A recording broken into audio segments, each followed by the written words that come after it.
नमस्कार, बहुत स्वागत है आपका। आप देख रहे हैं किस्मत कनेक्शन और मैं हूं आपके साथ शैलेंद्र पांडे।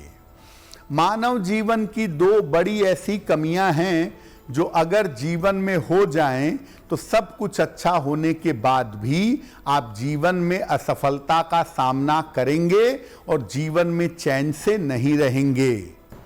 एक कमी है ईर्ष्या और दूसरी कमी है अहंकार। ईर्ष्या और अहंकार का कारण क्या है और इसका निवारण क्या है, इस विषय पर बात करेंगे। हम आपको आज बता रहे हैं कि मनुष्य के जीवन की दो बड़ी कमियां कौन सी हैं जो उसे जीवन में आगे नहीं बढ़ने देती। पहली चीज है ईर्ष्या और दूसरी चीज है अहंकार। सबसे पहले ईर्ष्या की बात करते हैं। कब किसी व्यक्ति के मन में दूसरे को देख करके जलन की भावना यानी ईर्ष्या का जन्म होता है। कुंडली में चंद्रमा और बुध की स्थिति ईर्ष्या के बारे में बताती है कि आप किसी से जलन रखते हैं या आपसे कोई जलन रखता है।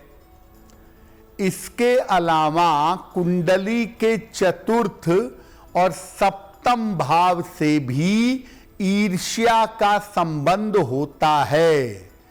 चतुर्थ भाव और चतुर्थ से चतुर्थ भाव आपकी सोच को बताता है, इसलिए ये भाव आपके मन में ईर्ष्या पैदा करते हैं।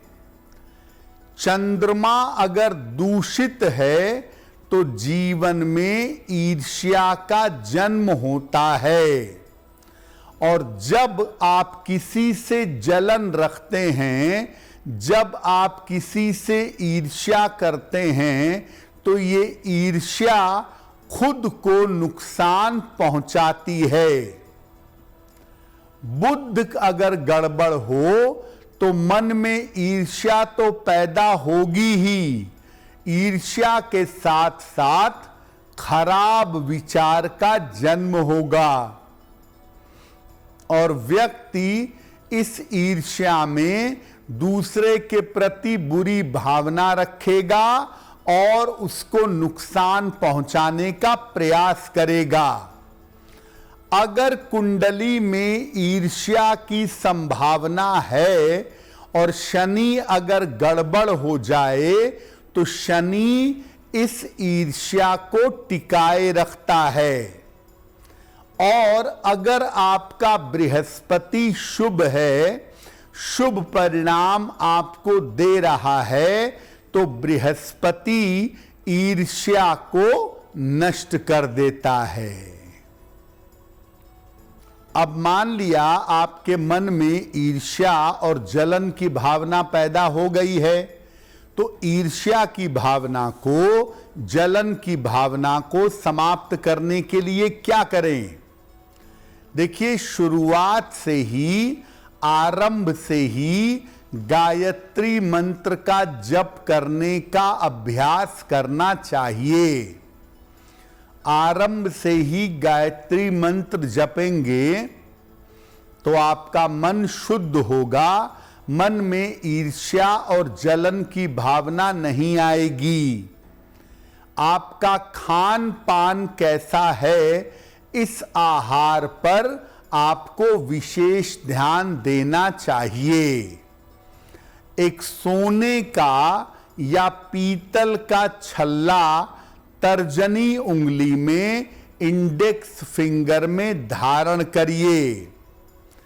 पीपल के वृक्ष में नियमित रूप से जल डालिए और पीपल के नीचे नियमित रूप से बैठने का प्रयास करिए। अगर आप ये उपाय नियमित रूप से करें और अपने अंदर से, अपने मन से अगर आप नियमित रूप से प्रयास करें तो आपकी ईर्ष्या नष्ट हो जाएगी। अगर आप मुझसे जुड़ करके अपनी समस्याओं का समाधान चाहते हैं और चाहते हैं कि आपकी समस्याओं को ज्योतिष के माध्यम से सुलझाया जाए, तो आप हमसे संपर्क कर सकते हैं, जुड़ सकते हैं एस्ट्रो तक पर।